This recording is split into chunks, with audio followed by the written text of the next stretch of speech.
जीव अनादि से कर्मों के माया जाल में फंसा हुआ है और आज भी फंसा हुआ है, परंतु भाग्यवान जरूर है कि वो इस माया जाल से निकलने का अवसर लेकर आया है। इस माया जाल से निकलने के लिए जो सामग्री आवश्यक है वो सामग्री वो सब प्राप्त कर चुका है। उसकी सर्वोत्कृष्ट औषधि जिनेंद्र भगवान का शासन मिलना है। मनुष्यपना और जिनेंद्र भगवान का शासन मिलना यह सर्वोत्कृष्ट औषधि है इस माया जाल से बाहर आने के लिए। हम सिद्धों से पहले अरहंतों को नमस्कार इसीलिए करते हैं क्योंकि सिद्ध भगवान कोई उपदेश नहीं देते, वे तो मुक्त हो चुके, लेकिन अरहंत भगवान उपदेश देकर हमारा कल्याण करते हैं। उनसे ही हमें पता चलता है कि सिद्ध भगवान महान क्यों है और हमने करना क्या चाहिए। ये उपदेश हमारे को किससे आता है? अरहंतों से आता है। तो सिद्धों से पहले अरहंतों को महत्व क्यों दिया गया? उनके दिव्य ध्वनि के लिए, बराबर है, क्योंकि वे दिव्य ध्वनि से उपदेश देते हैं। और दिव्य ध्वनि कहाँ है?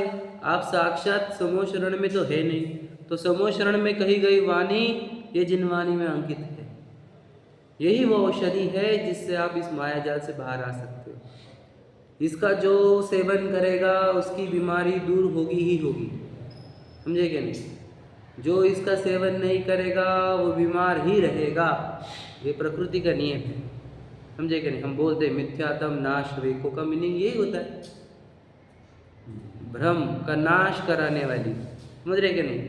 मिथ्यात्म नाश वेको, ज्ञान के प्रकाश वेको, अपने ज्ञान के प्रकाश को ना आपा पर यानी स्व पर क्या है? मैं कौन हूँ, मैं कौन नहीं हूँ। भास वेको, भानु सी बखानी है, सूरज समान है, समझ रहे? छहो द्रव्य जान वेको, कल 6 द्रव्य हमने पढ़े, जीव पुद्गल धर्म धर्म आकाश काल, देखो वही लिखा है ना, 6 द्रव्य जान वेको, बंध विधि भान वेको।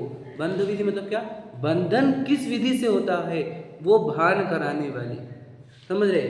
बंध विधि भान वेको, स्वपर पिछान वेको, परम प्रमाण, स्वपर को पहचानने के लिए अनुभव बताए वेको, जीव के जताए वेको, जीव के जताने के लिए कि अपन जीव है, ये बता नहीं रही है, जता रही है।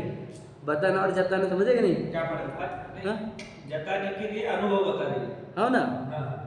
बताने और जताने फर्क नहीं समझ रहे? तो मेरे को जता मत, क्या किया मेरे लिए जताना मतलब क्या? बार बार बोल रहे हैं ना वो, मैंने तेरे लिए ये किया, मैंने तेरे लिए ये किया, तो जता मत हमारे ना। तो जताना मतलब क्या? बार बार बोला जा रहा है हमारे को कि तू जीव है, जीव के जताए वेको, काहू न सताए वेको, किसी को नहीं सताने। भव्य और आनी है, भव्य जिनेंद्र भगवान के और गुरुओं के मुख से आई हुई वाणी है ना। जहाँ तहाँ तार वेको, पार के उतार वेको, सुख विस्तार वेको, यही जिनवाणी। समझ? स्तुति ही कितनी अद्भुत है। तो ये जिनवाणी है। अब जिनवाणी कितनी है? तो क्या एकदम अगाध सागर है और जिसमें जिंदगी भर क्या भव खत्म हो जाए तब भी हम पार नहीं पा सकेंगे, इसी जिनवाणी है। लेकिन फिर हमारा जीवन तो इतना अल्प है, हम पंचम काल के हैं, हमारा तो एवरेज लाइफ 60-70 हो गए, अभी उससे भी कम हो रही है एवरेज एक्सपेक्टेंसी। तो हमारी जब लाइफ इतनी कम है तो हमारे लिए इतना शास्त्र का सागर में हम पार पा नहीं सकते, तो हमारे को सागर को गागर में भर के दे दिया है। कौन से? 6 डाला, पूरे जिनवाणी के सार को 6 डाला में समर्पित कर दिया है। तो 6 डाला के अपन तीसरी ढाल पढ़ रहे हैं। पहली ढाल हमारे को ये बताती है कि जो जीव संसार में है वो उनकी दशा क्या है। ये चारों गतियों में जन्म मरण जन्म मरण जन्म मरण करते रहते हैं। यहाँ जन्मेंगे यहाँ मरेंगे, यहाँ मरेंगे यहाँ जन्मेंगे, यहाँ मरेंगे यहाँ जन्मेंगे, यहाँ मरेंगे यहाँ जन्मेंगे, समझ रहे? बता चुके। देवगति भी प्राप्त कर ले, स्वर्ग का देव भी बन जाए, फिर एक इंद्रिय बनता है, समझ रहे क्या नहीं?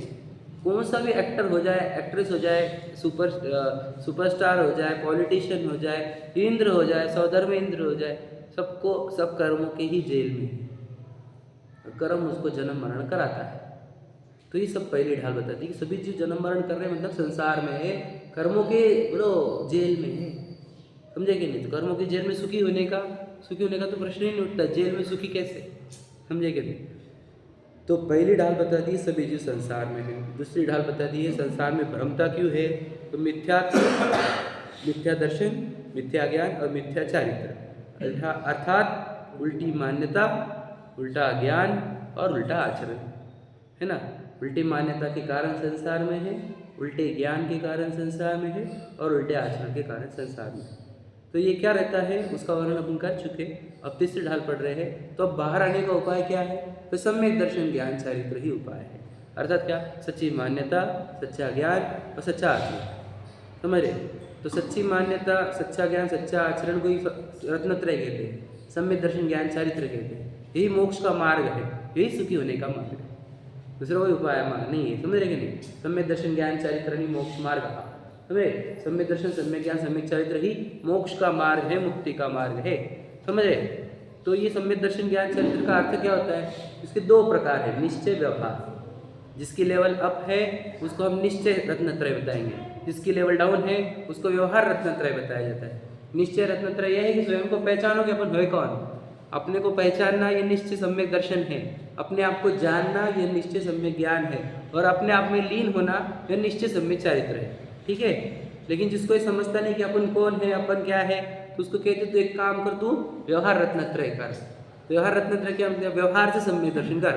व्यवहार सम्यक दर्शन क्या होता है, 7 तत्वों का श्रद्धान कर। 7 तत्वों का श्रद्धा मतलब क्या, तू 7 चीज़ों को अच्छे से समझ ले और इन 7 तत्वों का विश्वास कर ले, तो तुझे सुखी होने का मार्ग मिल जाएगा, तू मुक्त हो जाएगा, इस संसार से बाहर आएगा। तो 7 तत्व क्या है, तो कहते पहला जीव तत्व। जीव तत्व मतलब क्या, मैं और आप, हम सब जीव है, बराबर है। तो जीव 3 प्रकार के हैं, बहिरात्मा, अंतरात्मा, परमात्मा। बहिरात्मा वो जो शरीर को और आत्मा को एक ही जानते हैं, यानी मैं आज जीव हूँ, आप भी जीव हो, आत्मा हो, और हम शरीर को और मैं एक मानते हो, बहिरात्मा है। वही संसार में भटकते बहिरात्मा, कि उसको पत्नी चाहिए, बच्चे चाहिए, गाड़ी बंगले चाहिए, पैसा चाहिए, व्यापार चाहिए, खाना पीना चाहिए, तो वो क्या करता है, और संसार बढ़ता है, और संसार बढ़ता है उसका। ठीक है, तो ये बहिरात्मा। अंतरात्मा वो जो स्वयं को पहचान लिया कि मैं तो जीव हूँ, अब मुझे क्या करना है, मेरे अंदर ही मेरा ज्ञान और सुख है, तो वो अपने आप में लीन होने का प्रयत्न जो कर रहा है वो अंतरात्मा है। और जो अपने आप में लीन हो गए उसी का नाम क्या है, परमात्मा। 2 प्रकार के परमात्मा, सकल परमात्मा, निकल परमात्मा। अरहंत देव सकल परमात्मा, सिद्ध देव निकल परमात्मा। ये सब आत्माएं ही है, सब जीव ही है, लेकिन जीव के 3 वैरायटी। तो जीव तत्व 3 प्रकार के बता दिए, बहिरात्मा, अंतरात्मा, परमात्मा। अब अजीव के कितने प्रकार, 5 प्रकार, जो चर्चा हो गई कल हमारी। 5 प्रकार के अजीव है, एक पुद्गल, एक धर्म, अधर्म, आकाश, काल। ठीक है, तो पुद्गल क्या है, जिसके अंदर स्पर्श, रस, गंध, वर्ण ये गुण है, वो पुद्गल है। तो दिखने वाली आपको जितनी चीजें हैं दुनिया में, पुद्गल ही है। जिसको टच किया जा सकता है, जिसका कलर है ना, जो आंखों से दिख रहा है, जो आवाज आ रही है, जो सुंगाई दे रहा है, जिसका टेस्ट लिया जा सकता, जिसको टच किया जाता है, वो सब पुद्गल है। पुद्गल के अंदर क्वालिटी है कौन सी, स्पर्श, रस, गंध, वर्ण की, है ना। तो आप जिसको देख रहे हैं उसको साइंटिफिक एंगल से देखो, ये सब क्या है, ठीक है नहीं, तो ये सब बारीक बारीक कण है ही है, उससे बनी हुई मिट्टी बोलते हैं जिसको सादी भाषा में, मिट्टी से बना हुआ है, तो ये पुद्गल है। ठीक है, दूसरा धर्म, जो जीव और पुद्गल जो जाते हैं, तो जो गति यानी गति मिलती है उनको, तो वो मीडियम जो है धर्म द्रव्य है, वो रुकते हैं, तो रुकने में जो सहायता है वो अधर्म द्रव्य है।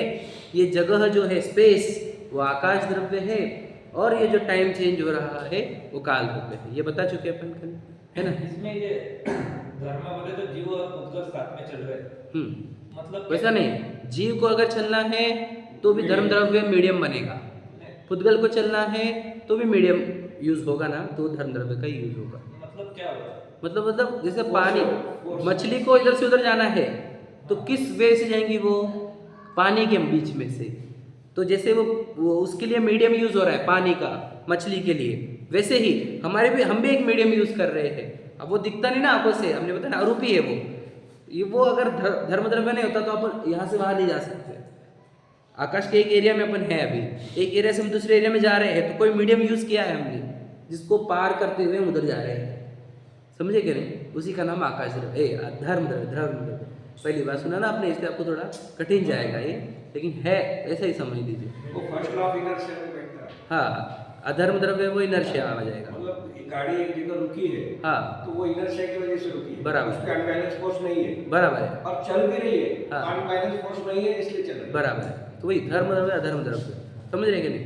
तो मछली को पानी चलाती नहीं, पानी चलाता नहीं मछली को, लेकिन मछली को चलना है तो पानी सहायता करेगा। वैसे जीव पुद्गल को धर्म द्रव्य नहीं चलाएगा, लेकिन चलना है तो धर्म द्रव्य निमित्त बनेगा। तो जीव को क्या धर्म द्रव्य में जाता है एक तरीके से? ऐसा नहीं है, वो खुद ही जाता है, वो बताऊंगा कैसे है।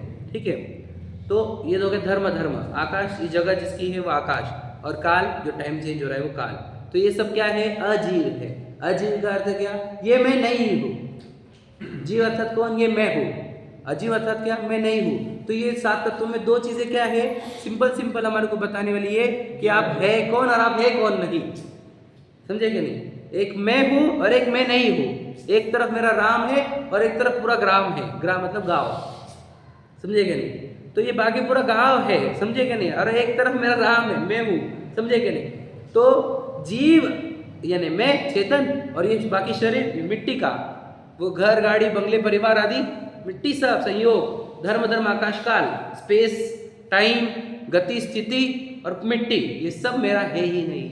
अगर ये मेरा होता तो ये मेरे साथ चलना चाहिए। एक भी चीज चलती है कि मेरे साथ, जब मैं यहाँ आया था तो मेरे साथ कोई आया क्या? सीधी सीधी बात है। तो ये सब मेरे है नहीं, तो ये अजीब है। या तो समझ में आया? ये क्यों ये समझना जरूरी नहीं है। ये नहीं समझोगे तो क्या होगा पता है क्या? अगर जीव अजीव नहीं समझेंगे, पूरा जीवन अजीव के लिए समर्पित कर दोगे और साथ में तो एक भी अजीव आएगा नहीं, तो इसको क्या बोलेंगे? समय बर्बादी हो गई। किसकी बर्बादी हो रही है? मनुष्य भाव की, जो सबसे महंगी चीज है इस दुनिया की, है क्या नहीं? मोस्ट एक्सपेंसिव थिंग है सब दुनिया की, वो बर्बाद कहीं में हो रही है? अजीव में, यानी जो हूँ ही नहीं मैं, जो मेरा ही नहीं है, समझे कि नहीं? उसमें हम स्पेंड कर रहे हैं। किसको बोलो? अपने जीवन को, मनुष्य जीवन को, जो मैं जीवन लेकर आया हूँ, मनुष्य पर्याय लेकर आया हूँ, है ना, वो कहाँ में स्पेंड कर रहा अजीवों में। अजीव का अर्थ क्या? जो मैं नहीं हूँ, जो मेरे नहीं है, समझे क्या नहीं? हम नहीं कर रहे उसमें स्पेंड, बताओ हम। हाँ हाँ, तो हम क्या बोलना है कि फिर हम तो हमारे लिए जी रहे नहीं, हम तो इसके लिए जी रहे, हम तो उसके लिए जी रहे। अरे भैया तू उसके लिए क्यों जी रहा है? समझे क्या नहीं? तो अपने लिए जी पहले तो, है कि नहीं? फिर दूसरों की मदद कर, समझे कि नहीं? अब फ्लाइट पे तो सब गए होंगे, एयर होस्टेस क्या बोलती है वो कि पहले खुद की लाइफ बचाओ, है कि नहीं? बाद में दूसरों की लाइफ बचाना, है कि नहीं? जिनवानी भी यही बोल रहे, तू पहले खुद का बचा ले खुद को, फिर दूसरों को बचा, है कि नहीं? हम दूसरों के लिए जी रहे, दूसरों के लिए, खुद के लिए कब जिएगा? सेल्फिश हो जाए क्या? हम सेल्फिश हो जाए? भैया दुनिया सेल्फिश है, और तुम जिसके लिए जी रहे हो तुम्हारे साथ चलने लगे आगे, वो भी तो खुद के कर्म लेकर आए ना, समझे कि नहीं? उसका एंटिटी एक खुद एंटिटी है क्यों, समझे कि नहीं? वो एक जी है, वो अपने अपने कर्म लेकर आया, तो भाग्य लेकर आया है, समझे कि नहीं? समझे? नहीं आज थोड़े, अरे तुम मोह की बातें कर रहा है समझे कि नहीं? ठीक है, तो ये जीव अजीब हो गया। अब अपने को आश्रव तत्व सीखना है, तीसरा तत्व आश्रव तत्व। ठीक है, आश्रव तत्व क्या बताता है? वो उसमें छंद में से पढ़ते हैं अपन। 8वें नंबर का छंद है क्या? देख लो, पेज नंबर 50 है ना शायद, 51 है क्या? 51, ठीक है। 8वें नंबर का छंद है ना? हाँ देखो, अब ये अजीव अब आश्रव सुनिए, वही लिखा है ना? यो अजीव अब आश्रव सुनिए, मन वच काय त्रियोगा, मिथ्या अविरति अरु कषाय, परमाद सहित उपयोगा। अब ये क्या अर्थ होता है समझाएंगे। देखो बहुत इंपॉर्टेंट है, वैसे समझ लोगे तो बहुत बड़ा कल्याण हो जाएगा। जो इसको समझ लेगा पार हो जाएगा, बहुत बढ़िया, समझ लेगा। गहराई से सुनना, ये 7 तत्व समूहशरण में भगवान जी ने कहे हुए तत्व है ये, समझे कि नहीं? आप तत्व सूत्र जी निकाल लो, ये 7 तत्व ही बताए थे। समय साथ जी उठा लो, 7 तत्व ही सिखा जाते, जिनवानी और कुछ नहीं है, सिर्फ 7 तत्व समझाने वाली है बस। और जिसने 7 तत्व सीख ली उसने पूरी जिनवानी सीख ली, समझे कि नहीं? और जिसने 7 तत्व नहीं सीखे उसको कुछ जिनवानी सीखी नहीं, धर्म नहीं समझा। 7 तत्व ही सीखने थे हमारे को बस। तो 7 तत्व में अब हम सीख रहे हैं आश्रव तत्व। आश्रव तत्व अर्थात क्या, ये समझ लीजिए। आश्रव तत्व का अर्थ क्या होता है? सादी भाषा में अगर बोलूँ, मैं बोलता हूँ, बता दो सादी भाषा में हम क्या सीख रहे हैं आज कि दुख क्या होता है, दुख क्या होता है, ये सीखना है हमारे। हम बोले ये क्यों सीखना है? भाई तो ये सीखना वो जरूरी है, दुख क्या होता है और सुख क्या होता है। क्यों? ये नहीं सीखे तो क्या प्रॉब्लम है? तो अगर ये नहीं सीखा तो ये हो जाएगा कि सुखी होने के लिए वो प्रयत्न करेगा जिससे दुख ही होता है। समझे कि नहीं समझे? ऐसा ना हो जाए कि हम सुखी होने के प्रयत्न कर रहे जो एक्चुअल में दुखी होने का कार्य हो। क्या समझे? समझे कि नहीं समझे? इसलिए दुखी होना क्या होता है ये सीखना है। दुखी होना क्या समझे?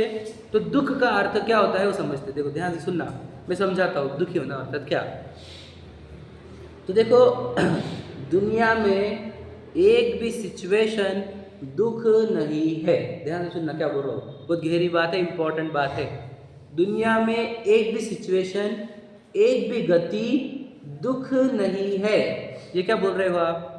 समझिएगा, थोड़ी सी अलग बात है।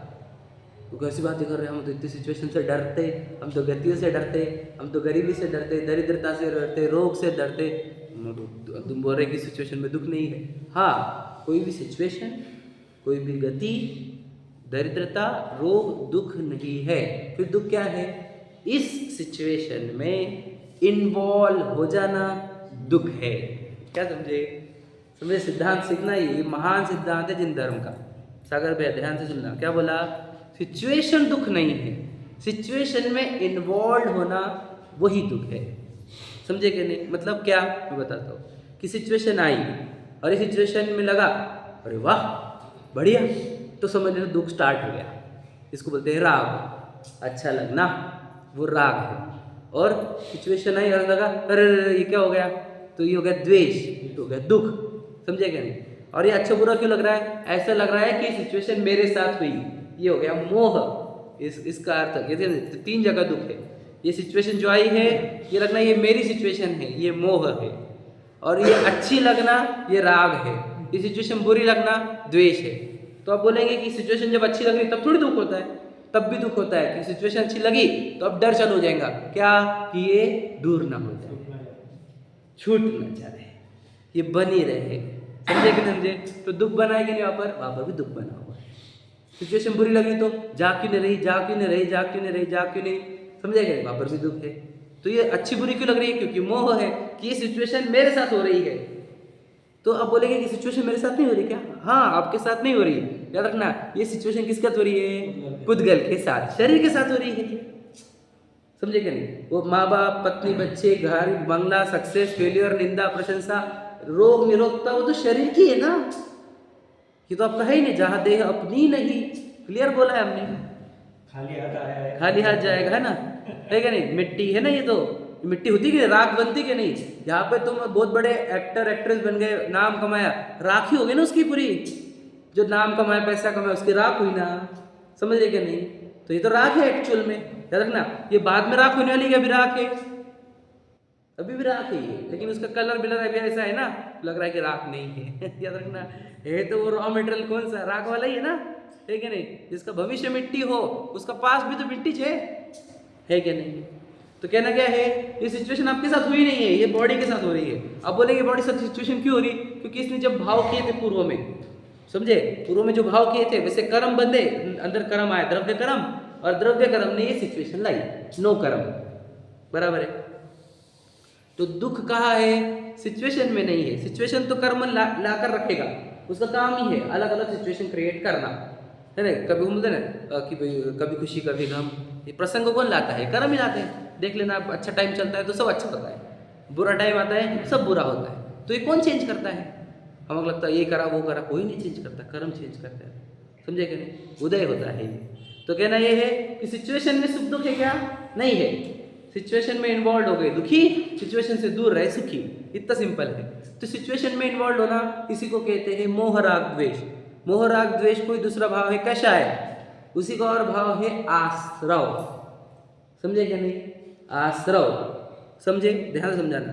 उसकी लाइन लिखी देखो, यो अजीव अब आश्रव सुनिए, मन वच काय त्रियोगा। ठीक है, मन वच काय त्रियोगा, बस इतना ही पढ़ना है हमारे को। देखो इसको आश्रव को कैसे समझते हैं? मन वच काय त्रियोगा हो गया, मतलब क्या? मन योग, वचन योग, काय योग। इसका अर्थ क्या?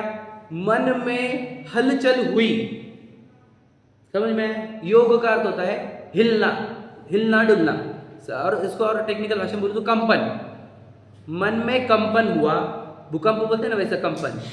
मन में कंपन हुआ या मन में हलचल हुई, वचन में कंपन हुआ या वचन में हलचल हुई, काय में कंपन हुआ या काय में हलचल हुई, इसका अर्थ ही आश्रव है। समझे? ध्यान से सुनना, बहुत इंपॉर्टेंट है। इजीली मत लेना, इसको, बहुत इंपॉर्टेंट है। यानी क्या कि मन में कोई विचार आ गया तो आश्रव हो गया, वचन से कुछ बोला गया तो आश्रव हो गया, काया से कोई क्रिया हो गई तो आश्रव हो गया। समझे क्या बोल रहा हूँ? समझा? अब बताऊंगा, मैं इसको और आगे बढ़ाऊंगा, पहले समझ लीजिए। मतलब क्या, अब बोलेंगे ऐसी कैसी बातें कर रहे, कंटिन्यू तो मन में विचार आते हैं हमारे, है कि नहीं? तो हम वही तो बोल रहे, कंटिन्यू आश्रव चल रहे, ध्यान दें। हम तो कंटिन्यू बोलते हैं, तो बोलने से भी आश्रव ही होते हैं, और क्रिया शरीर हिलेगा डुलेगा उससे भी आश्रव ही होते हैं। तो ये तीनों तीनों चल ही रहे हमारे, तीनों से कंटिन्यू बोल रहे ना, इसलिए कंटिन्यू आश्रव चल रहे हैं। आश्रव चल रहा है क्या, दुख हो रहा है, और दुख हो रहा है इसका अर्थ क्या, कर्म आ रहे हैं। आश्रव का दूसरा अर्थ क्या होता है, कर्मों का आना ही आश्रव कहलाता है। सुना है आपने, कर्मों का आना ही आश्रव है। मतलब क्या कि कर्म आ रहे हैं, हम दुखी हो रहे हैं, और ये क्यों हो रहा है, क्योंकि मन वचन काय में योग है। इसका अर्थ क्या मैं बता, देखो कि हमने बताया कि ये सिचुएशन आई, वट एवर सिचुएशन आई, तो अब मन में लगेगा वाह वाह वाह बढ़िया हो गया, अब तो ऐसे ही चलना चाहिए अपना, ऐसे ही दिन चलने चाहिए, ऐसे ही सक्सेस चलना चाहिए, ऐसा प्रॉफिट चलना चाहिए, ऐसे ही धंधा चलना चाहिए। आ गया मन में इसका, तो मन में कंपन हो गया कि नहीं, तो हो गया आश्रव हो गया। समझ में? मन में आया। वचनों में भी अरे वाह आज तो ऐसे धंधा हो गया, अब तो बहुत बढ़िया चलेगा, अब तो बढ़िया हो गया, समझे? वचनों में भी, और काय से भी एकदम हैप्पी प्रसन्न, एकदम बढ़िया सेलिब्रेशन करो, अब तो जाओ पार्टियाँ करो, ये करो। तो ये समझ में आए, अब ये तीनों काम हुए अच्छे सिचुएशन में। बुरी सिचुएशन में आए तो मन में हे भगवान आज का दिन क्या आ गया, किसने ऐसा कर दिया, किसका मुंह देखा, ऐसा क्यों हो गया मेरे साथ, मेरे नसीब खोटे हैं, मैं क्या किया था किसी का, मैंने किसी का क्या किया, ये मन में चल रहा है। मुख से भी बोला जा रहा है ऐसा, समझे कि नहीं? और क्रिया से भी कि इधर जाओ उधर जाओ, अगरबत्ती लगाओ, ये लगाओ वो लगाओ, समझ रहे? तो ये सब क्या हो गया, मन वचन काय त्रियुगा। मतलब क्या, जहाँ मन में हलचल हो गई, यानी विचार, वचनों में हलचल हो गई, अर्थात विचार प्लस माइनस हो गए, वो शब्द प्लस माइनस हो गए, और शरीर में कुछ एक्टिविटी हो गई, इसका अर्थ आश्रव हो गया। आश्रव हो गया का अर्थ क्या मैं बता दूँ, मतलब क्या, मन में जब विचार आए तो दुखी हुआ कि नहीं हुआ, दुखी हो गया, आकुलता हो गई। वचनों में बोला गया तो आकुलता हो गई, देह की एक्टिविटी हो गई, आकुलता हो गई, मतलब क्या, दुख हुआ। अभी समझाएंगे नहीं, आपको समझेगा नहीं, मैं बताता हूँ उसको। देखो मुनिराज की केस याद रखो, उनके ऊपर उपसर्ग हुए, सुने आपने, पार्श्वनाथ जी के ऊपर भी हुए थे, बराबर। तो जब वो ओले ओले बरस रहे हैं, वो जो फेंक रहा है कमट, समझ लीजिए, ठीक है। तो मुझे बताओ उनके मन में विचार आया क्या कि कैसा कमट है ये, मैं तीर्थंकर हूँ, मेरे ऊपर उपसर्ग कर रहा है ये, समझे? ऐसा विचार आया क्या? नहीं आया। ये भी नहीं आया कि जब तो बेचारा है छोड़ दो, उसकी क्या गलती है, ऐसा विचार आया क्या? नहीं आया। वचनों से कुछ बोला क्या, कमट हे कमट, समझ आएगा, शांत रहे, ऐसे कुछ बोले वचनों से? नहीं। काया से कोई एक्टिविटी करी क्या उसको रोकने के लिए? नहीं। तो उसको आश्रय हुआ क्या? नहीं हुआ। समझे क्या? नहीं। अगर इनमें से तीनों में से कहीं पर भी कोई एक्शन होती तो क्या होता था? आश्रय होता था। आश्रय का अर्थ क्या? दुख होता था, यानी क्या, वो दुखी हुए ही नहीं, वो सिचुएशन आई है, समझे क्या? नहीं, उपसर्ग की, तो उसमें वो दुखी नहीं हुए। दुखी नहीं हुए तो मन में कोई विचार नहीं आया, वचनों से कुछ बोला नहीं गया, और देह से कोई एक्टिविटी यानी क्या बोलते हैं हम उसको, रिप्लाई ही नहीं किया गया, रिएक्शन नहीं दिया गया, समझे क्या? नहीं, रिएक्ट नहीं किया गया। यही होता है, बोलो, समझे क्या? नहीं। आश्रय मतलब क्या? आश्रय मतलब क्या कि तुमने वहां पर रिएक्ट कर देना, समझ रहे? रिएक्शन इज इक्वल टू आश्रय, रिएक्शन इज इक्वल टू दुख, रिएक्शन इज इक्वल टू ही कर्मों का आना, समझे क्या? नहीं। अब मूवी देखे है, रो क्यों रहे हैं? बोलो, मूवी ना वो नाटिका है कि नहीं? मूवी ना वो, रियलिटी क्या? नहीं, फिर क्यों रो रहे? बताओ क्यों रो रहे हैं? सिचुएशन में, है ना, वो मूवी में इन्वॉल्व हो गए बराबर है। तो हम जिंदगी में रोते हैं क्या? रोते हैं ना, प्रसंग आए तो क्यों हो, पता है क्या? इन्वॉल्व हो रहे हैं हम। ये भी मूवी ही है, कर्म ने रची हुई। अमरराज क्यों नहीं रो रहे? क्योंकि वो इस मूवी को मूवी बोल के देख रहे, वो इन्वॉल्व नहीं हो रहे सिचुएशन में, समझे नहीं समझे? बात समझो। तो हमारे को करना क्या है बताओ? अगर आप दुखी नहीं होना चाहते हो, इन्वॉल्व मत हो इसमें, समझे? इन्वॉल्व नहीं हो रहा, बताइए ऐसे कैसे इन्वॉल्व नहीं होंगे? अरे वाह वाह, ऐसी थोड़ी बात है। तो भैया हम जिनवानी क्यों पढ़े जा रही है बताओ?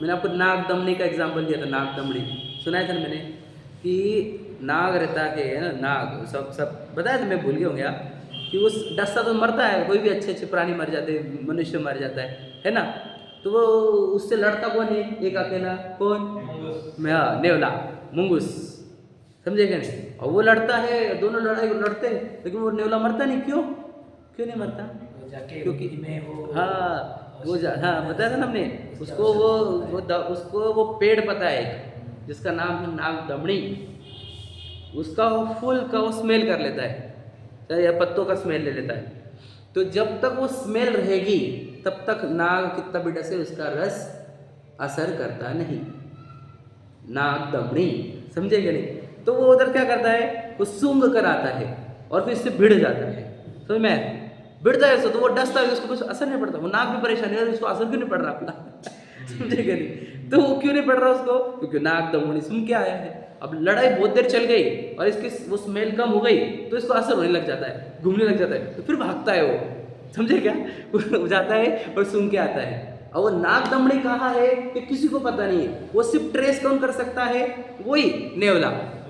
तो नेवला को शुभ क्यों माना गया था, कि बोलते वो देखा तो अच्छा रहेगा, शुभ इसलिए है कि उसी के पास वो जड़ी बूटी पहचानने की वो टेक्निक है कि जो कोई भी पत्ते में से वो नाग दमड़ी को चुन लेता है, समझ लेता है, तो इसलिए उसको शुभ बोला गया था। लोगों ने अब गलत अर्थ निकाल लिया उसका, ठीक है।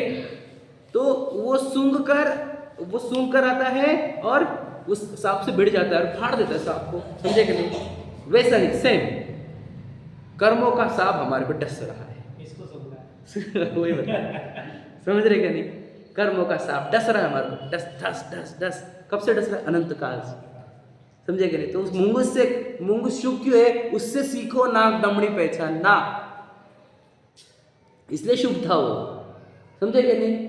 उससे वो कैसा टेक्निक ढूंढता है कि कहाँ से मुझे वो औषधि मिलेगी जिससे मैं इस नाग का असर मेरे ऊपर ना हो, समझे कि नहीं समझे। तो वो औषधि कहाँ है, तो जो मुंगूस होगा या फिर जो नेवला होगा, जो शार्प माइंड होगा, वो खोजेगा कि दुनिया में कहाँ है इसकी औषधि, यहाँ है।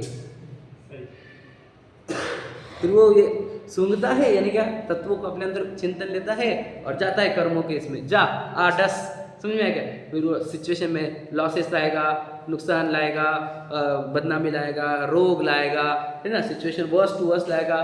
तो वो क्या करता है, तब तक जब तक वो जिनवानी चिंतन में है तब तक दुख होता नहीं, और थोड़ा सा और दुख होने लग गया वो फिर जिनवानी में जाता है, स्वाध्याय करता है, भक्ति करता है, समझेगा, भगवान जी के पास जाता है, चिंतन करता है, वापस यस आई एम रेडी, आजा, समझेगा। फिर एक दिन कर्मों की पूरी,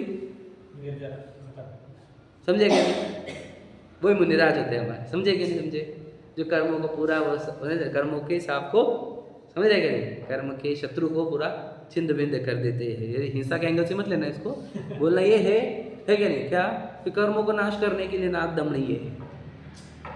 तो नाश करना मतलब क्या, सिचुएशन में इन्वॉल्व नहीं होना, नो रिएक्शन, समता भाव। तो इस समता भाव कौन सिखाएगा, जिनवानी कैसे सिखाएंगी। देखो अब बोलेंगे कि उसने मेरे को आके थप्पड़ मारा और मैं रिएक्शन ना दूं, ये कैसे पॉसिबल है, समझे कि नहीं, हाउ इट इज पॉसिबल। तो याद रखना, जिनवानी के बिना तो आप ये कभी नहीं ला सकते, नो रिएक्शन ला ही नहीं सकते। तुम भले मुख से नहीं बोलोगे, मन में तो गाली दोगे ही दोगे, बराबर है कि नहीं। जिनवानी ये सिखाएगी कि मन में भी गाली नहीं आएंगी, समझे कि नहीं, कि आपको फर्क ही नहीं पड़ेगा उसने आके थप्पड़ मार दे। वो बताएगी दो सिद्धांत, एक तो तेरे कर्मों ने ये सिचुएशन लाई हुई है, ये खाली फोकट नहीं आई हुई है, या उसके मन में आ गया उसने मार दिया, ऐसा होता ही नहीं। यदि हमारे कर्म ने परमिशन दी तो ही वो आके छू सकता है हमारे को। मेरे कर्म सिचुएशन तो अगर उसको परमिशन ना दे तो बाल बांका नहीं कर सकता हमारा, समझे कि नहीं। तो कर्मों ने ही उसको परमिशन दी है कि वो आकर थप्पड़ मारे। पहली बात समझ में, समझ पहला तो ये सिखाएंगे कर्म सिद्धांत कि वो बिना वजह आकर मारा नहीं है, कर्मों ने उसको अलाउड किया है, समझ में, पहला सिद्धांत। इससे भी क्या हो जाता है, रिलैक्स, ये कर्म है अपने, वैसे कर्म। दूसरा सिद्धांत क्या, कि तेरे को मारा ही कहाँ है, वो चेहरा भी अपना नहीं है मार भी दिया तो तेरे को कहाँ लगी, स्पर्श गुण तो है ना अपने अंदर, स्पर्श गुण हाथ का, स्पर्श गुण गाल का, दोनों पुद्गल अपने को लगी कहाँ। तो जब ये सिद्धांत सीख लेगा तो मन में तो दुखी नहीं होगा, मुझे मारा ही कहाँ है, पुद्गल दोस्त थे, वो आपस में कुछ भी कुछ भी करे है क्या नहीं, तू क्या को जो दुखी हो रहा है क्या नहीं। अब और एक बात होता है इसमें, क्या बोला कि फिर जब उसने आके कि वो मार दिया तो पुद्गल का काम हुआ, तेरे को कुछ हुआ नहीं, समझे क्या नहीं। तो फिर तूने क्या करना चाहिए, तो इसको देखो, उपसर्ग शब्द सुना है ना आपने, उसका अर्थ बताया था मैंने आपको। उप यानी क्या होता है, नजदीक। उप शब्द का अर्थ होता है नजदीक, हाँ, और सर्ग का अर्थ होता है चित्रण, मतलब क्या, सीनरी आज की भाषा में, नियर बाय सीनरी। इंग्लिश में अगर कन्वर्ट करें तो नजदीक होने वाला, बोलो सीन, नजदीक होने वाला सीन, दृश्य, बराबर। तो उपसर्ग का अर्थ होता है नजदीक होने वाला चित्रण या नजदीक होने वाला चित्र, हाँ, नजदीक, अपने साथ नहीं, नजदीक। तो मुनिराज उसको नजदीक वाला सीन देखते हैं, इसलिए नो रिएक्शन में आते हैं। हम क्या देखते हैं, नजदीक वाला चित्रण नहीं देखते, हम देखते हैं ये मेरे साथ हुआ। हम क्या बोलते हैं, हम उससे इमोशनली कनेक्ट हो जाते हैं, और वो कनेक्शन का ही दुख है। आपने आगे के घर में आग लगी, हाँ, अपने घर में नहीं लगी, समझा क्या नहीं, बस इतना ही है वो, कि तेरे को सीखना क्या है कि तेरे घर में नहीं लगी, तेरा घर तो ये है। तेरा घर तो सिक्योर्ड है एकदम, उसमें कोई आग लगी नहीं है, बराबर है क्या नहीं। तो जिनवानी ये सिखाई, ये विद्या सिखाएगी आपको, ये महान विद्या है, ये भेद ज्ञान बोलते हैं इसको, भेद ज्ञान होना, पुद्गल का और जीव का भेद पकड़ लो। और जिसने भेद सीख लिया उसको ये कर्म कितने भी डंक मारे, आगे कोई थप्पड़ मार रहा है, रोग दे रहा है, दरिद्रता ला रहा है, समझे क्या नहीं, सिचुएशन खराब होती जा रही है, वर्स्ट होती जा रही है, तब भी उसको डंक लगता नहीं उस नाग का। यदि वो जिनवानी का अभ्यास करेगा, भेद ज्ञान का अभ्यास करेगा, कर्मों का सिद्धांत सीखेगा, तो वो तो बच पाएगा इस सिचुएशन में, ठीक है। तो और जो नहीं सीखेगा ये जिनवानी की विद्या, समझे क्या नहीं, या तो उसको क्या होगा मैं बताता हूँ कि देखो, ऐसे तो कर्म है ना, 99% लोगों को तो टेंशन में ही डस रहे हैं, क्या कि गरीबी, दरिद्रता, रोग है ना, उसमें ही डस रहे हैं। अब जो 1% बचे वाले उसमें आप है ना, और स्वर्ग के देव, उसको सिचुएशन अच्छी ला के दी है उसने, पुण्य का उदय, ठीक है ना, हमारे को गाड़ी बंगला प्रॉपर्टी दे दी, और स्वर्ग के देवों को भी संपदाएं पूरी खड़ी कर दी, है क्या नहीं। अब उनको कर्म डस रहा है कि नहीं डस रहा है, ये प्रश्न है, बताओ। कर्म डस ही रहा है, वो अच्छी सिचुएशन ला रहा है, और हम उसमें जो प्रसन्न हो रहे हैं, तो याद रखना डंक लग ही रहा है, समझे कि नहीं समझे। अब लगेगा कि मैं जब रोता हूं तभी मैं रिएक्शन कर रहा हूं, नहीं, जब आप प्रसन्न हो कर्मों के फल में, तब भी आपको डसा ही जा रहा है, समझे कि नहीं। आपको ये गाड़ी अच्छी लगी, आपकी नई गाड़ी आई, तो आनंद हुआ कि नहीं हुआ, इन्वॉल्व हो गए। अब क्या होगा, अब वो गाड़ी के ऊपर पत्थर गिर गया, तो अब कैसा होगा आपको, दुख लगता है। अब जितने करोड़ की गाड़ी उतने करोड़ का दुख, है कि नहीं समझे कि नहीं। 2 लाख की गाड़ी को 2 लाख का दुख है, 5 करोड़ की गाड़ी को 5 करोड़ का दुख है ना। तो महंगी गाड़ी में दुख ज्यादा है कि सुख ज्यादा, विचार करो। 2 लाख की गाड़ी घिस गई तो घिस गई, 2 करोड़ की गाड़ी घिस गई तो समझ में आएगा नहीं, जीव घिस गया पूरा, समझे क्या, दुख से, समझे क्या, समझे क्या मुझे पूरा। तो 2 करोड़ की गाड़ी से जो आया है आपको आनंद, वो आनंद आया है कि विचार करो, दुख आया है विचार करो। और हम उसमें जो आनंदित हो रहे हैं वो दुखी होना है, लेकिन कर्म क्या दिखाएंगे, मोहन ये क्या बताएगा कि तू सुखी हो रहा है, देख तुझे गाड़ी आई है, समझे तो आनंदित हो जा। आनंदित होगा तो क्या भावना क्या पाएगा, ये गाड़ी बनी रहे, अब ये गाड़ी बनी रहे ऐसी भावना करी। ऐसा भी हो सकता है कि वो मरकर उस गाड़ी में ही जीव बने, इंसेक्ट, समझे कि नहीं, उसी गाड़ी के अंदर का एक जीव बन जाए, मतलब क्या वो कभी वो ले जो रहते कारपेट उसमें कहीं पे का जीव बन जाए, क्या भरोसा। जिसका आकर्षण करता है उधर तथास्तु होता है। तो हम जिधर कर्म ने अगर अच्छी सिचुएशन लाके दी और उसमें हम हैप्पी हुए, समझ लीजिए, तो क्या हो गया, तो कर्मों का डंक लग गया। और दुखी हुए तो भी कर्मों का डंक लगा, फिर हम करें क्या, समता भाव। वही समता भाव जो है उसी का नाम संवर है, तो आगे बताएंगे अपन। लेकिन ये आश्रय हो रहे हैं हमारे को, तो ये संसार के सिचुएशन में तुम सुखी हो गए तो भी आश्रय हो रहे हैं, दुखी हो गए तो भी आश्रय हो रहे हैं। आश्रय का अर्थ दुखी होना, समझे क्या नहीं, और दुखी होने का अर्थ क्या, कर्म आना, कर्म आ रहे हैं, याद रखना।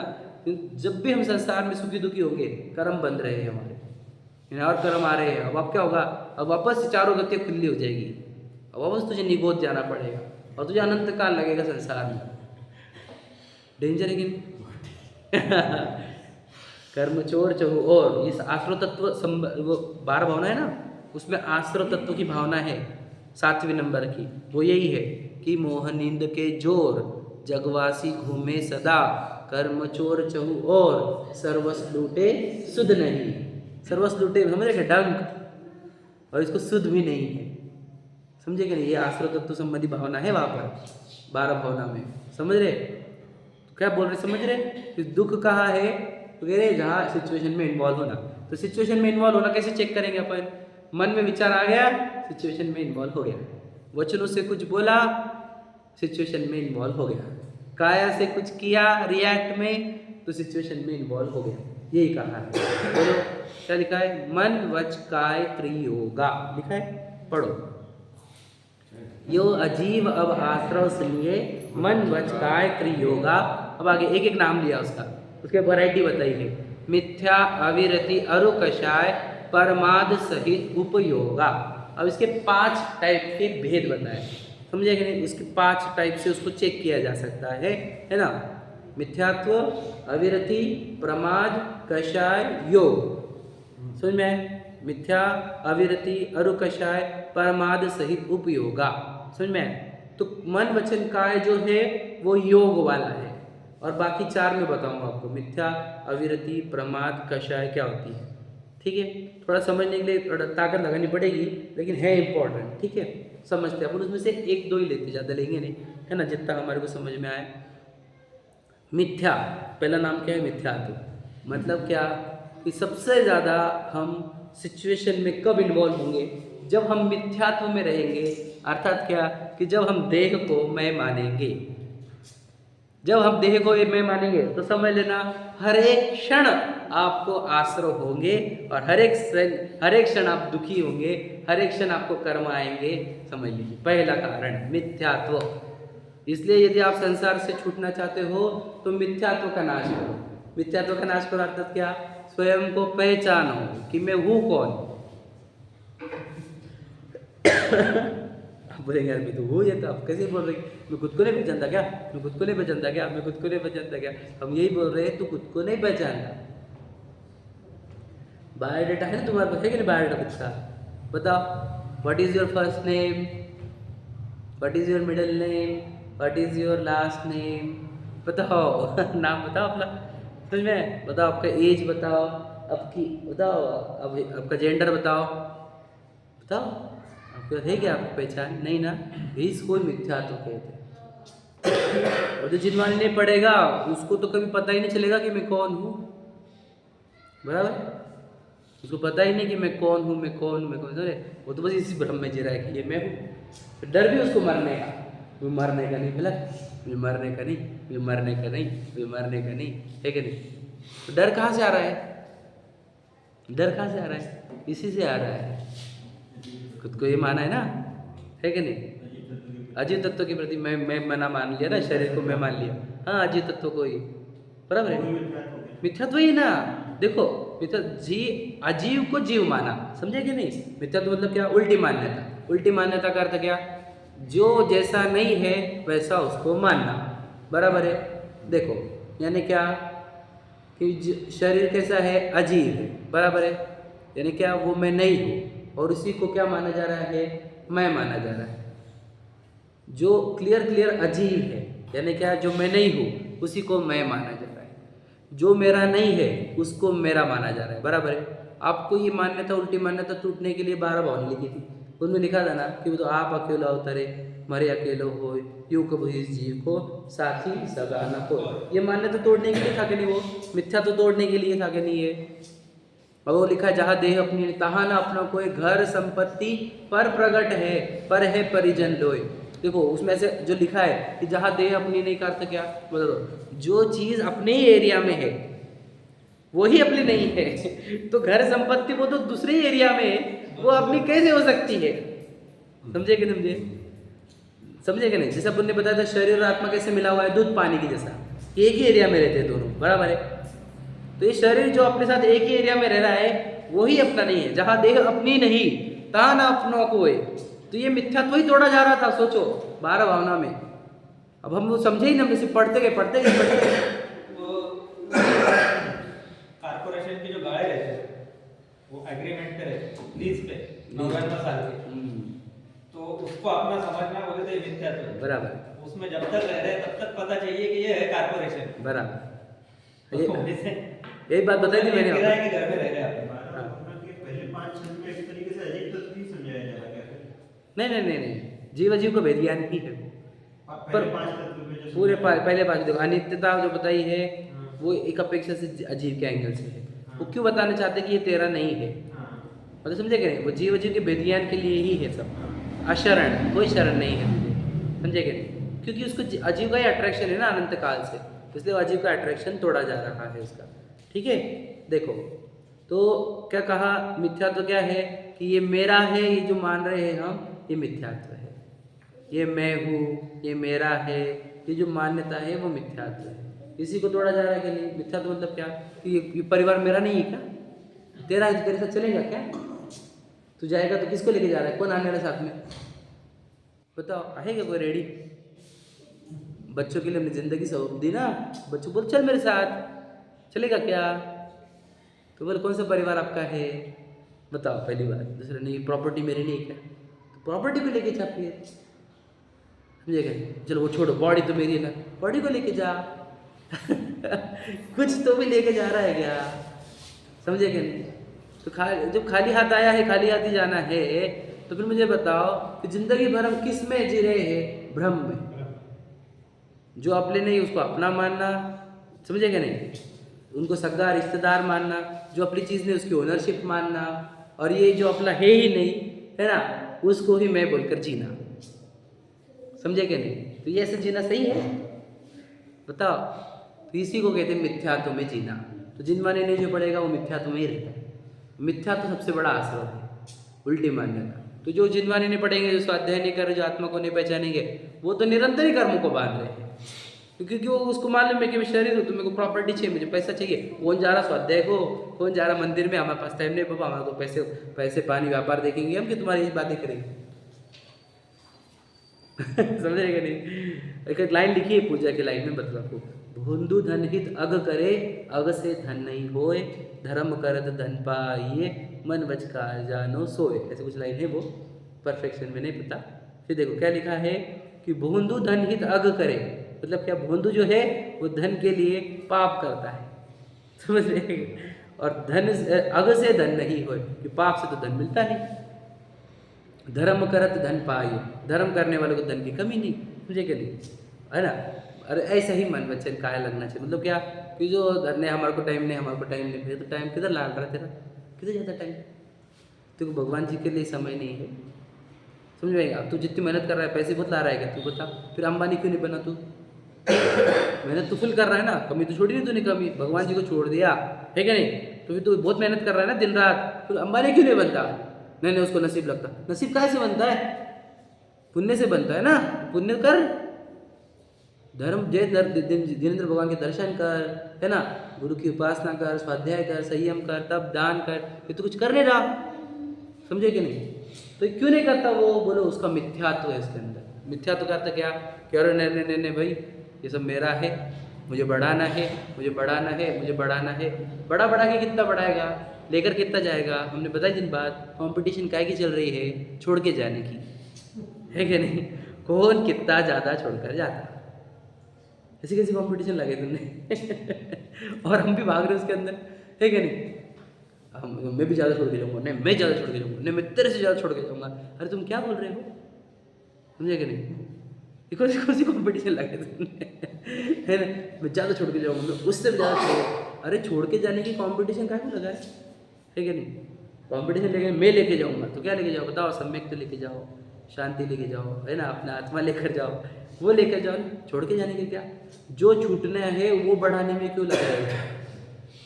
तो यही मिथ्यात्व है। तो ये तक न जिन मानने पड़ेंगे तो जीवन किधर बीतेगा? देखो दुनिया को किधर बीत रहा है जीवन, अजीवों में, जो अपना नहीं है उसमें। ठीक है, चलो ज़्यादा आपको थोड़ा टेक्निकल हो गया है, इसलिए मैं थोड़ा सा इसको समअप करके इजी कर देता हूँ। प्रश्न था भैया का, मंडे के दिन पूछे थे उन्होंने कि ये कैसे हमारी दिनचर्या कैसी होनी चाहिए, है कि नहीं? अब मैंने 2 दिन बोला नहीं, क्योंकि मेरे को लगा कि पहले कंटेंट जाएगा, फिर अपन थोड़ा सा समझा दें दिनचर्या कैसी होनी चाहिए। शॉर्ट में बता दो, मैं ज़्यादा डिटेल में लूँगा नहीं, क्योंकि चौथी ढाई में आने वाला है। हाँ, पर फिर भी एक शॉर्ट में बता दो कि फिर वो दिनचर्या कैसी होनी चाहिए। आदर्श दिनचर्या, आदर्श दिनचर्या तो मुनि राजों की है, समझ लेकिन मनराज का दिनचर्या ऐसे क्यों है? क्योंकि उनका दिन रात एक ही काम चल रहा है, आत्मा की आराधना करना, आत्मा की ध्यान करना, साधना करना। सबसे अच्छी दिनचर्या उनकी पहले नंबर पर, समझे कि नहीं। दूसरे नंबर पर व्रती जो अणुव्रती होते हैं, प्रतिमाधारी होते हैं उनकी, या श्रावकों की। तो श्रावकों की दिनचर्या कैसी होती है, याद रखना, यदि वो श्रावक है सच्चा, समझे कि नहीं। श्रावक का अर्थ क्या, श्रद्धावान, विवेकवान, क्रियावान। ये बताई थी बात मैंने। श्रद्धा होनी चाहिए उसको जिनेंद्र भगवान के ऊपर, जिनवाणी के ऊपर। विवेक होना चाहिए, क्या अच्छा क्या बुरा। और क्रियावान मतलब क्या, वो जिन धर्म के जो क्रिया लिखी हुई है, षट क्रिया, वो करता होना चाहिए, ठीक है। तो उसका जीवन कैसा रहेगा, उसका जीवन श्रद्धावान है तो याद रखना वो सुबह जल्दी ही उठे। लेट उठने वाले कैसे, साधक थोड़ी है वो, जल्दी उठेगा। जल्दी मतलब क्या, कि उसको सुबह का 1.5-2 घंटा अकेले वाला चाहिए, समझे कि नहीं। क्योंकि वो टाइम सबसे नो डिस्टर्बेंस वाला और ब्रह्म मुहूर्त, ब्रह्म की साधना करने के लिए। 3:30 नहीं 4:30, 4:30, ठीक है। आपकी लेवल बढ़ेगी तो 3:30, लेकिन वो बहुत लेवल अप होने पर, ठीक है। तो 4, 4:30, और थोड़ा आपका और लेवल कम है 5:30, और लेवल कम है 6, समझे क्या नहीं।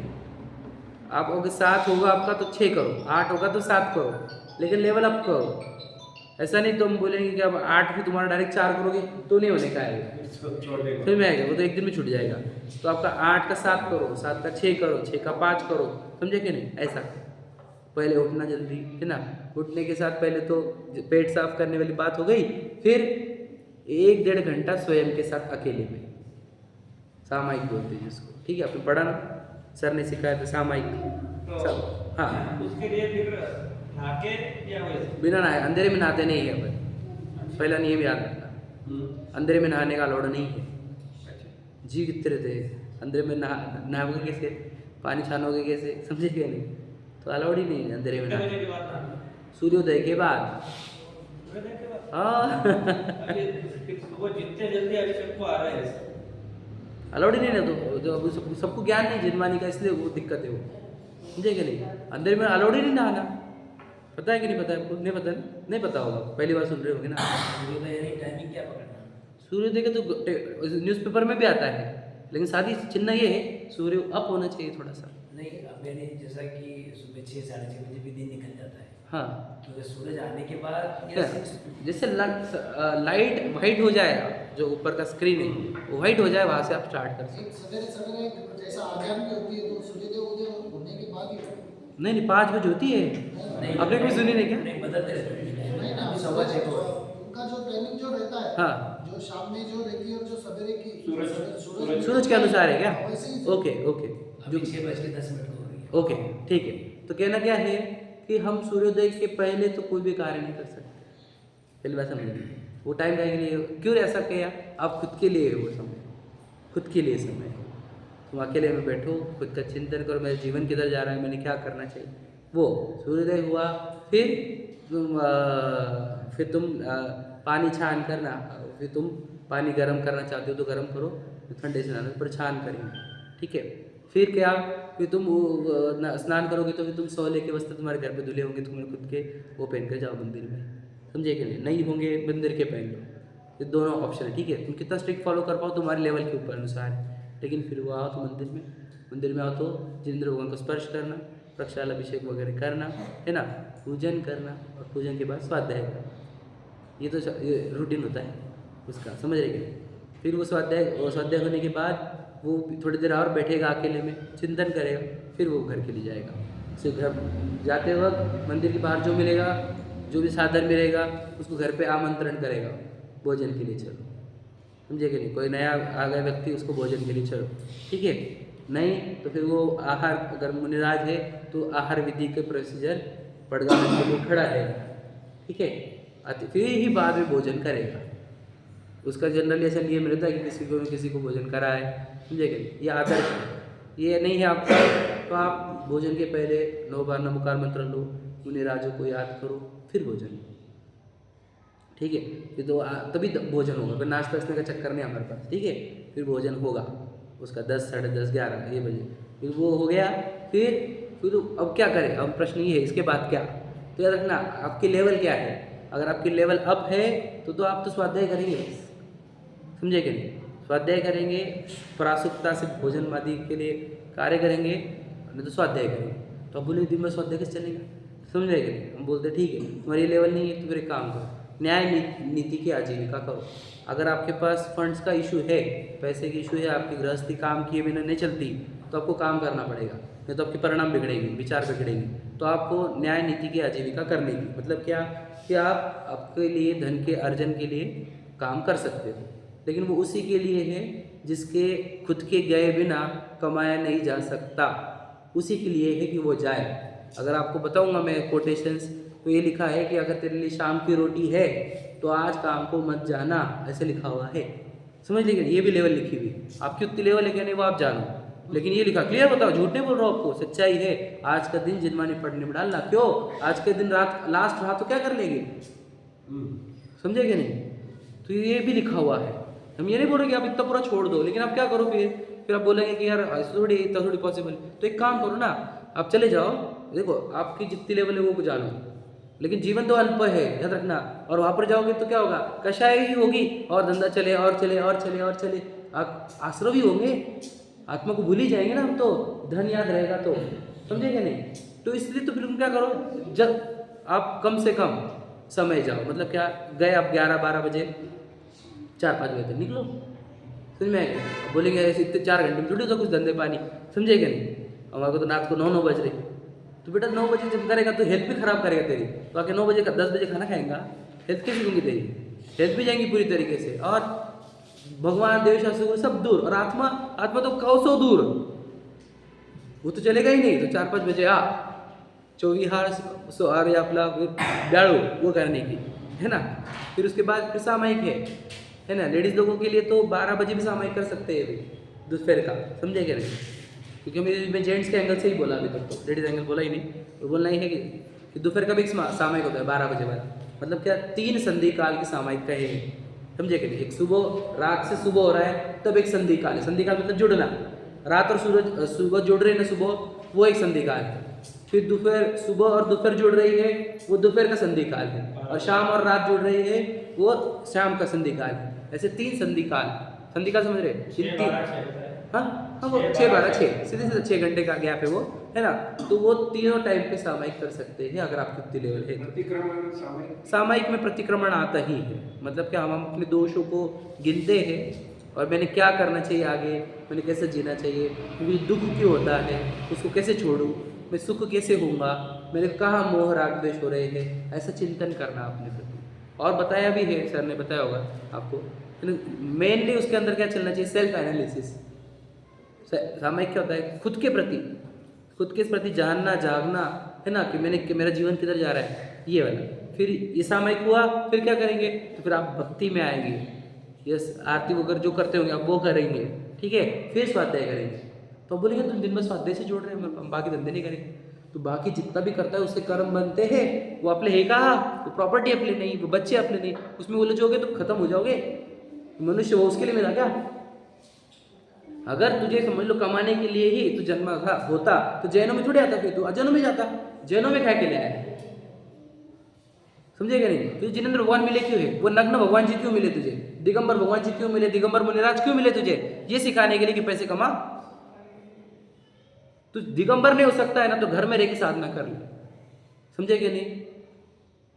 तुम बोलेगे नहीं एस्टूडी लोग भैया तुम जिससे कंपेयर कर रहा है खुद की लाइफ, वो सब अभी कहाँ जाने वाले विचार कर, वो जैन जितना भी लेकर नहीं आए, उन लोगों से कंपेयर किया जा रहा है अपना लाइफस्टाइल।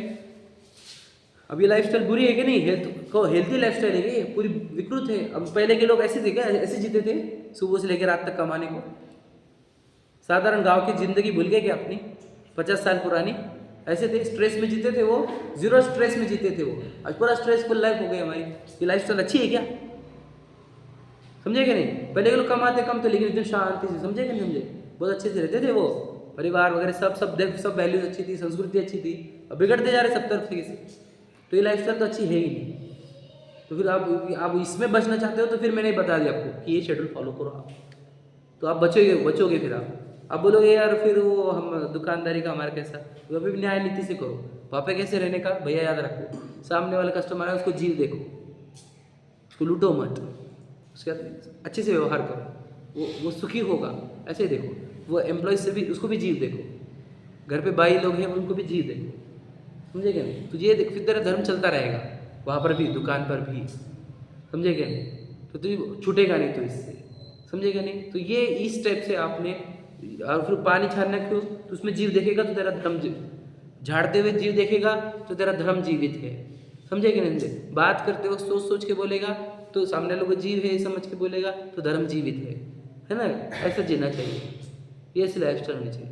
अगर अपन वो कैसे भी बात कर रहे हैं, कैसा भी बोल रहे हैं, किधर भी झगड़े कर रहे हैं, किधर भी क्या कर रहे हैं, तो ये तो धर्म का खत्म हो जाएगा पूरा, कर्म इतने बन जाएंगे फिर संसार से पार नहीं आएंगे, है ना? समझ गए? तो ऐसा लाइफ स्टाइल हमारा होना चाहिए। अब इसमें कोई शंका है तो पूछ लेना। तो बोलना ये है कि हमारा धर्म, हमारा जीवन किधर घूमना चाहिए? देव शास्त्र गुरु, क्योंकि वो बताएंगे कि मैं कौन हूँ, वही नाग दमनी है, वो उसी से हम कर्मों से निकल सकते हैं पार। अगर हम देव शास्त्र गुरु से दूर जाएंगे तो याद रखना वो कर्म तो ऐसे खींचेगा आपको। याद रखना मैं आपको बताऊंगा, जिसने जिनवानी से दूर हुआ का एक ही एंगल से, कोई भी एंगल से, उसको कर्म ऐसा लपेटता है, ये पहले ये सिचुएशन दिखाएगा, फिर उससे दूसरी सिचुएशन दिखाएगा, फिर तीसरी, फिर वो इतना दूर चला जाता है कि उसके बाद यहाँ पर आना ही मुश्किल हो जाता है उसको। हमने कितने लोगों को देखा, एक बार गए कि वापस आ नहीं सकते हो, कर्म खींच लेते, फिर दलदल है वो, डेंजर है, समझे कि नहीं? बड़े भाग्य से आप तो दलदल से बाहर निकल कर यहाँ पर आए। अब अपने आप को ये प्रयत्न करो कि आप ज़्यादा से ज़्यादा इसमें रहो, देवशास्त्र गुरु के निकट रहो, समझे क्या नहीं? आप जितने दूर जाओगे आप बोलेंगे दिन भर वही करे क्या, और दिन भर तू कशाय करता है, वो चलता है क्या? दिन भर धंधा सोचता है वो चलता है क्या? दिन भर धंधा सोचे वो चलता है, लेकिन दिन भर देवशास्त्र गुरु नहीं चलते है क्या नहीं? ये कौन सा लाया तूने? दिन भर क्या हम पानी छानेंगे, दिन भर क्या हम जिनवाई पड़ेंगे, दिन भर तू कशाय करता है वो चलता है क्या? दिन भर इंद्रियों को चूज करता है वो चलता है?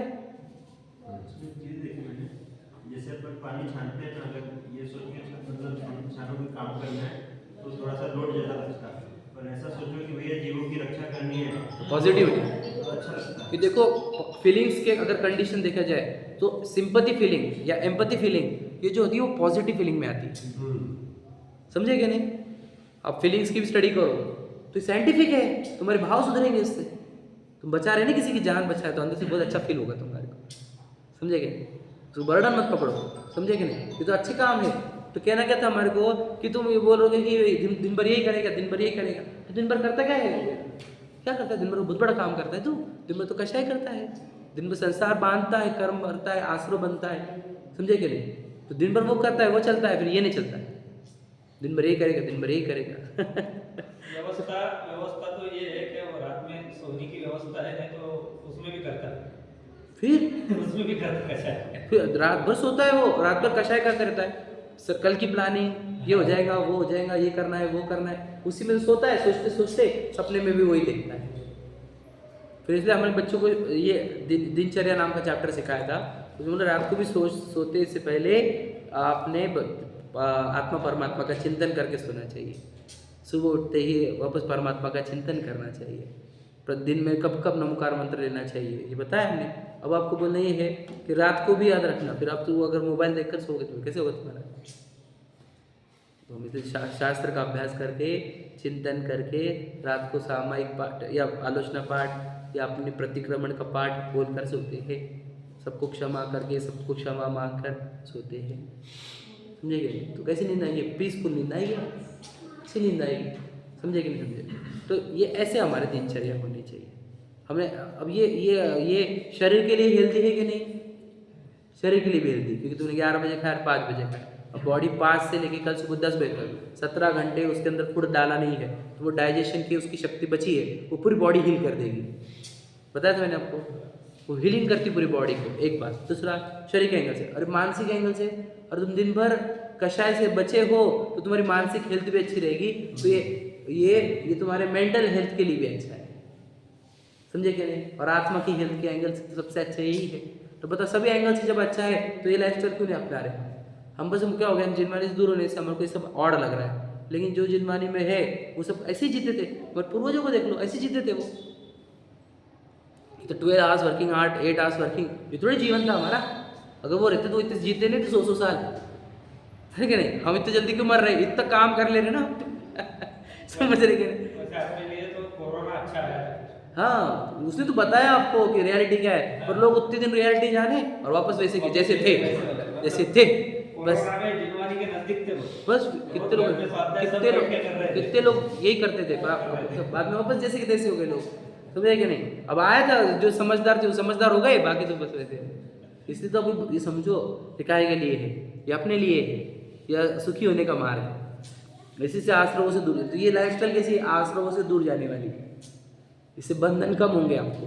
अगर तुम इससे ऑपोजिट जियोगे, आश्रम भरपूर होंगे, कर्म बंधन भरपूर होंगे, और इसके बाद जो दिन आने के हैं इस भव के बाद, वो काली कोठड़ी से भी डेंजर रहेगी, समझे कि नहीं। निगोद जाना पड़ेगा, एकेंद्र जाना पड़ेगा, अकेले अनंत काल तक वहाँ पर रहना पड़ेगा।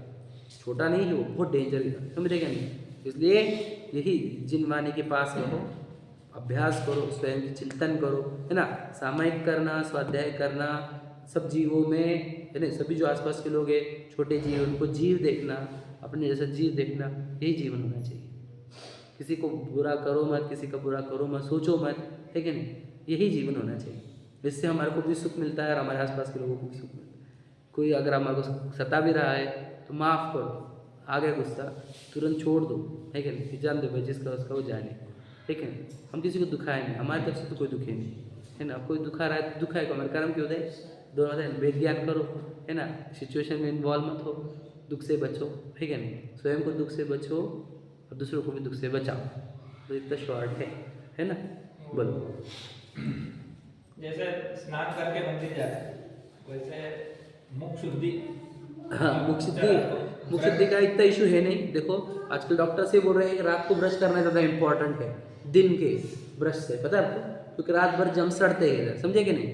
फूड अगर रह गया तो, ऐसे बोलते हैं लोग, डॉक्टर लोग। तो वैसे ही हमारा ऐसा था कि हम शाम को भोजन के बाद कर लेते थे कुल्ला, हाथ से उंगली से करते ना अपन, तो करना ही कर ही लेते थे, हम क्लीन कर लेते थे। तो रात भर जम्स आने का प्रश्न ही नहीं उठता, तो मुख खराब होने का प्रश्न भी नहीं। और भोजन, हम तो सुबह जब गए मंदिर में तो हम तो कोई झूठा मुंह करके गए नहीं है, फिर भी हम कुल्ला कर सकते हैं। कब? नहाने के बाद ही। क्यों? क्योंकि उसका भी एक लॉजिक है कि पानी छानोगे अब नहाने के बाद, तो छना हुआ पानी आपको नहाने के बाद ही मिलने वाला है, तभी मुख शुद्धि कर सकते हैं, ठीक है नहीं। पानी छानना भी तो है ना अपने सुबह। अभी जनरली क्या है, बहुत जगह मतलब ये हुआ है कि सुबह उठते ही पहले एक लोटा पानी पीओ। अरे नहीं, वो चल रहा है, ये तो हमें जैन धर्म ने नहीं, बोलता बता है। रहा हूँ मैं। नहीं बात सही है। नहीं, पर जैन धर्म इसको अलाउड नहीं करता। क्यों? क्योंकि अब दर्शन के पहले जो भी फूड डालोगे अंदर तो आपको दर्शन नहीं होंगे प्रॉपर। क्यों? डाइजेशन में बॉडी इन्वॉल्व हो जाएंगी, आपका ध्यान भगवान जी में नहीं लगेगा। इसलिए जो बोलते हैं ना मुख झूठा नहीं करने का भगवान जी के दर्शन के पहले, वो लॉजिकली साइंटिफिकली था वो, लेकिन लोगों ने दूसरे अर्थ निकाले उसके, उसको भी अंधश्रद्धा में कन्वर्ट कर दिया। लेकिन सीधा लॉजिक ये था कि अगर आप बॉडी में कुछ है डाला हुआ, इवन पानी भी डाला हुआ है, तो आपका ध्यान नहीं लगेगा, क्योंकि डाइजेशन चलता रहेगा ना इधर, समझे कि नहीं।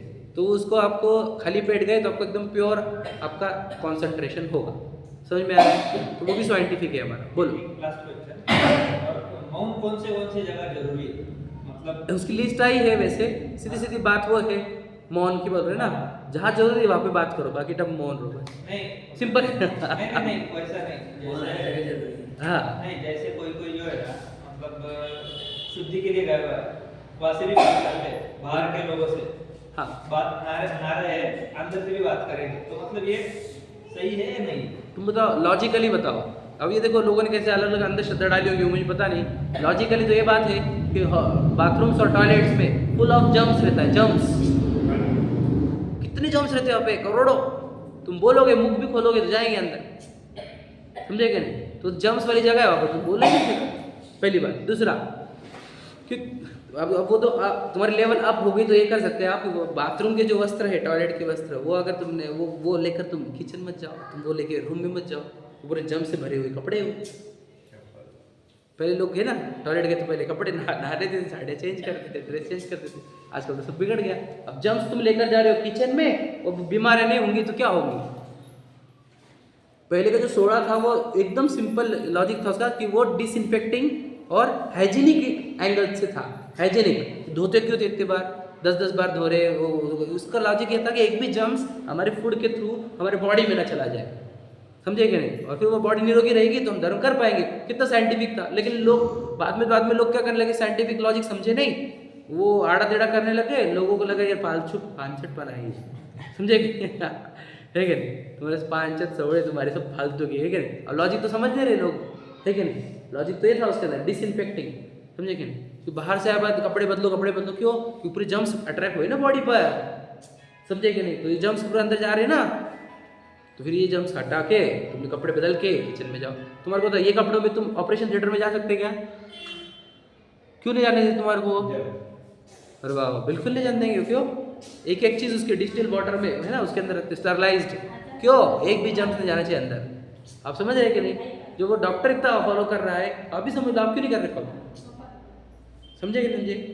तो ये हमारा किचन में जाना, वो ऑपरेशन थिएटर में जाना और इधर किचन में जाना, सेम लॉजिक है। समझे कि नहीं? वहाँ पर भी एक भी जम्स बॉडी में नहीं आना चाहिए और किचन में भी सेम। तो जितनी प्रिकॉशन आप ऑपरेशन थिएटर के लिए लेते हो, उतनी प्रिकॉशन तुमने किचन के लिए लेनी चाहिए। सही है कि नहीं? लॉजिकल है क्या नहीं? पूरा साइंटिफिक है नहीं कि धर्म हमारा। देखो साइंटिस्ट जैसे दो हमारे पास प्रो ये है। नहा के रसोई के बाद बिल्कुल, हाँ ये बात सही बात है। अब देखो ये तो आप बोले इससे मालूम पड़ा, कुछ लोग है बिना नहाए किचन में, और वो बेड के कपड़े, याद रखना वो गद्दी कभी धुलती नहीं है ना? धुलती कब गद्दी नहीं, ज़्यादा तुम धूप दे सकते हो उसके अंदर, तो गद्दी तो है ना बहुत सारे जम्स रहते गद्दी में, समझे कि नहीं? कभी धुलती नहीं वो, तो गद्दी तो फुल ऑफ जम्स है। वो कपड़े तुम लेके डायरेक्ट किचन में, तुम क्या दोगे बच्चों को? नहीं मेरे बच्चों को गरम बना के दे, जम्स बना के दिए तुमने।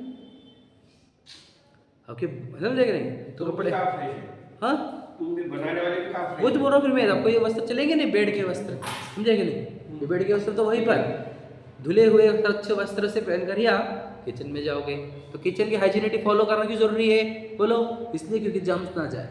अब आप इतना फॉलो कर सकते कि आप इतना नहीं कर सकते, थोड़ा थोड़ा चालू करो, थोड़ा थोड़ा क्या करो, बाहर का खाओ। अगर बाहर की फूड खाओगे तो वो इतना हाइजीन फॉलो कर सकते हैं क्या होटल वाले? तो वो जम्स खिला रहे हैं आपको, बीमार पड़ेंगे कि नहीं पड़ेंगे? बताओ, सिंपल बात। फिर आजकल डॉक्टर के पास पैसे भर रहे हैं हम होटलों खा के, क्या फायदा हो रहा है उसका? तो हमें घर का ही खाना क्यों था? हाइजीनिक था हमारे घर, हम इतने हाइजीन फॉलो कर सकते थे। बताओ, अब मैंने जितनी बातें बताई तुम्हारे को, एक तब ऐसी थी क्या कि थोपी हुई? नहीं, पूरा साइंटिफिक था। साइंटिफिक हमारा धर्म पूरा साइंटिफिक है, लेकिन हाँ साइंटिफिक तरीके से बताया नहीं गया, सिर्फ बोला गया कि ये करो। इससे क्या हो गया? लोगों को बर्डन हो गया, थोपा गया तो बर्डन हो गया। लेकिन मैं आपको बता रहा हूँ, हर एक चीज़ के पीछे लॉजिक है। आप मुझे पूछना, मेरे तो बुद्धि उसी में काम करती है, तो लॉजिक पूछो, कोई भी काम का हम बताएंगे आपको कि क्यों किया जाता है। हम तो एक एक चीज़ याद रखना, हम फिजिकल हेल्थ भी समझते हैं और मेंटल हेल्थ भी समझते हैं। कुछ चीज़ें फिजिकल हेल्थ के लिए कही गई है और कुछ मेंटल हेल्थ के लिए, यानी आत्मा के हेल्थ के लिए। सोचो भाई, एक भी चीज़ ऐसी नहीं गई कि जो टाइम पास हो, बिल्कुल नहीं, सब लॉजिकल थी हमारे पास। समझे क्या नहीं? लोगों ने बहुत गलत कर दिए, लेकिन आपका भाग्य आप समझ रहे हो, ठीक है? मेरा भी पूछने का उद्देश्य वही था। सबको समझ में आ जाए। हाँ, सबको समझ में आया, क्योंकि अपन क्या गलत कर रहे हैं ये अपने को पता नहीं, अपने को लगता है ये सब सही ही है, बराबर। इसलिए सही बात है कि हमने यही तरीके से सबका हो गया, एक बार आंसर भी हो गया सबके लिए, है ना? चलो।